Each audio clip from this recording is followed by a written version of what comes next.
काल गोभी लगे हुए जी, मटर लगे हुए हैं और लहसुन लगाए हुए लोगों ने। ठीक है, बाकी बारिश अच्छी हो रही है, फसल अच्छी होने की संभावना है। तब तक सूखा पड़ जाता है, तब फसलें खराब हो जाती है, मटर जल्दी खराब हो जाता है, लहसुन में लग जाता, फंगस लग जाती, उसकी प्रोटेक्शन नहीं हो पाती थी इतनी। जैसे कई जगह प्याज लगाए हुए, प्याजों का भी ऐसा ही है, कहीं है कहीं नहीं है। इस बात तो ठीक है, इस बात तो अच्छा है। अभी लगाए हुए, पनीर लगाई हुई लोगों ने भी। और हमारे मटर लगाए हैं, गोभी लगाई हुई है, लहसुन वगैरह, थोड़ा थोड़ा धनिया वगैरह, ये अपने खाने के लिए यूज़ करने के लिए। बाकी मटर गोभी हम मार्केट के लिए लगाते हैं। और बारिश से बड़ी अच्छी हो गई इस बारी, बड़ा इससे बड़ा फायदा हुआ।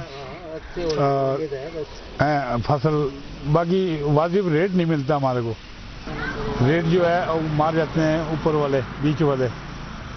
बाकी तो सब ठीक है। चल मटर लगाया हुआ जी, मैं कायलर का रहने वाला हूँ और बारिश बहुत अच्छी हो रही, हमारे को रेट रूट कुछ मिलता नहीं।